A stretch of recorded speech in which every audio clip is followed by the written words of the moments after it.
Assalamualaikum warahmatullahi wabarakatuh. Perkenalkan, nama saya Artika Destriani dari kelas 10 IPS 4. Di video ini saya akan mempresentasikan tentang Kerajaan Demak.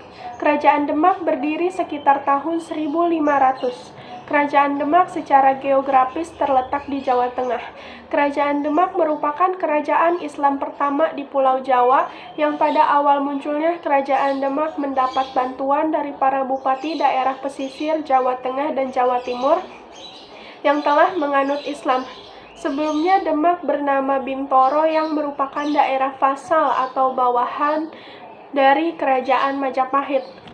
Berikut ini faktor-faktor yang mendorong berdirinya Kerajaan Demak, yaitu 1.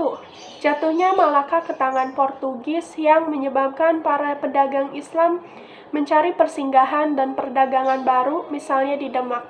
2. Raden Patah, pendiri Demak, masih keturunan Raja Majapahit Brawijaya V. 3. Raden Patah mendapat dukungan dari para wali yang sangat dihormati. 4. Banyak adipati pesisir yang tidak puas dengan Majapahit dan akhirnya mendukung Raden Patah. 5. Mundur dan runtuhnya Kerajaan Majapahit. 6. Pusaka Kerajaan Majapahit sebagai lambang pemegang kekuasaan diberikan kepada Raden Patah. Dengan demikian, Kerajaan Demak merupakan kelanjutan dari Kerajaan Majapahit dalam bentuk baru. Raja yang pernah memerintah di Kerajaan Demak antara lain yaitu Raden Patah, Adipati Unus, dan Sultan Trenggono. Raden Patah adalah raja pertama Kerajaan Demak bergelar sebagai Sultan Alam Akbar Al-Patah. Pada masa pemerintahan Raden Patah, Kerajaan Demak berhasil berkembang dengan pesat karena memiliki daerah pertanian yang luas sebagai penghasil bahan makanan, terutama beras. Kerajaan Demak tumbuh menjadi kerajaan maritim karena letaknya di jalur perdagangan antara Malaka dan Maluku. Oleh karena itu, Kerajaan Demak disebut sebagai kerajaan agraris maritim.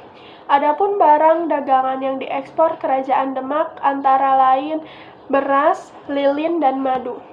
Barang tersebut diekspor ke Malaka, Maluku, dan Samudra Pasai.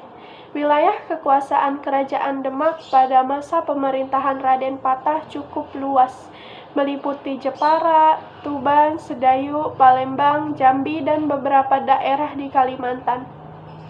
Kemajuan Kerajaan Demak dipengaruhi oleh jatuhnya Malaka ke tangan Portugis.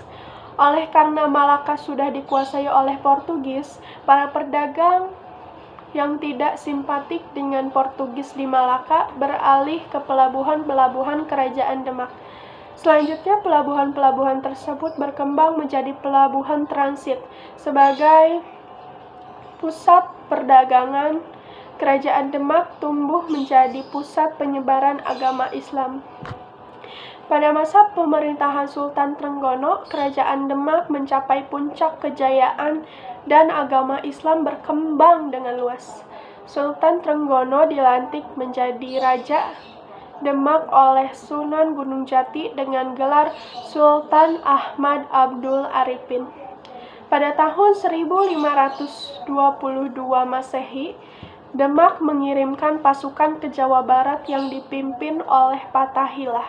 Tujuan pengiriman tersebut adalah menggagalkan terjadinya hubungan antara Kerajaan Pajajaran dan Portugis. Fathahilah berhasil mengusir Portugis serta menduduki Banten dan Cirebon. Kemudian Fathahilah mengganti nama Sunda Kelapa menjadi Jayakarta. Peristiwa tersebut pada tanggal 22 Juni 1527. Kemudian tanggal 22 Juni diperingati sebagai Hari Jadi Kota Jakarta. Salah satu hasil peninggalan kebudayaan Kerajaan Demak adalah Masjid Agung Demak yang terkenal dengan salah satu tiangnya yang terbuat dari pecahan kayu. Oleh karena itu, tiang tersebut diberi nama Saka Tatal. Pembangunan Masjid Agung dipimpin oleh Sunan Kalijaga.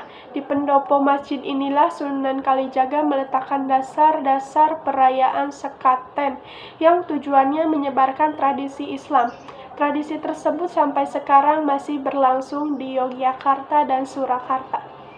Sekian presentasi dari saya. Mohon maaf bila ada kesalahan kata atau pengucapan. Sekian, terima kasih. Wassalamualaikum warahmatullahi wabarakatuh.